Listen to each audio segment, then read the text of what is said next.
So you have to find out the optimal number of rain gauges that must be installed in the watershed to adequately represent the precipitation that is taking place. So you see, if I use only one watershed for this entire one rain gauge for this entire watershed, then this rain gauge cannot represent the precipitation of this entire watershed, right? And if I use hundreds of rain gauge stations for a single watershed, it may happen that we are using more number of rain gauges than that is why there is a formula for estimating the optimal number of rain gauge stations, which will be adequate to represent the amount of precipitation that is taking place in the watershed. This formula is given by N, which is covariance of the precipitation in the watershed divided the maximum amount percentage. Now you see, if this watershed has only one rainfall gauge station, this has only one rain gauge station, or whether no rain gauge station, then also we can approximate the precipitation that is taking place in this watershed with the help of the approximation methods available for predicting rainfall for ungauged watershed. There are various numerical models which will help you to predict the rainfall for ungauged watershed. That means a watershed we do not have a gauge station to measure rainfall. That type of watershed is known as ungauged watershed. Now, if the precipitation of a year or the covariance of the precipitation for 1 year or 30 years is available with you.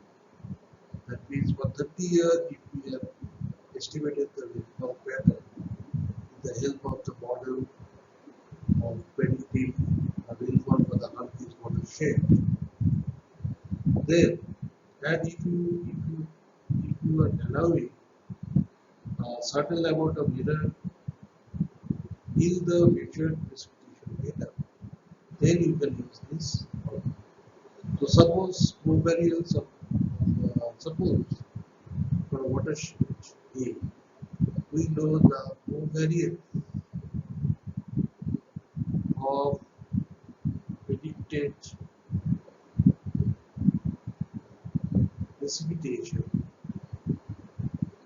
for the watershed A is supposed to be.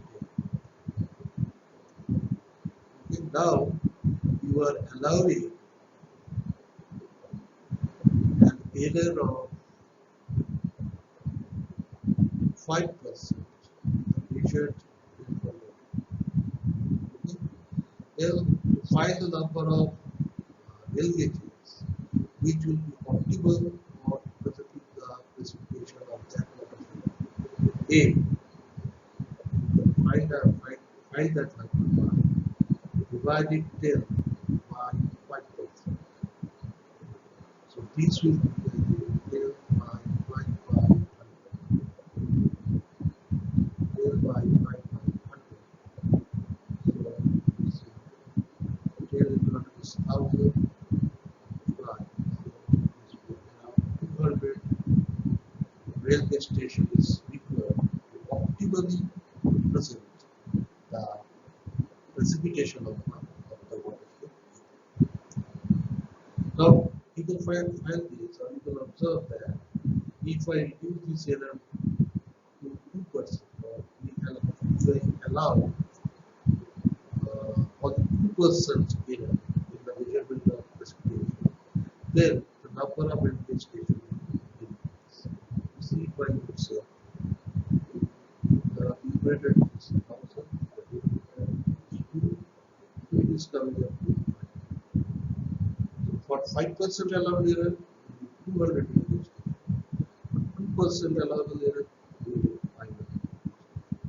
Just see the difference between the number of rail gauges that would be required to optimally present, optimally represent the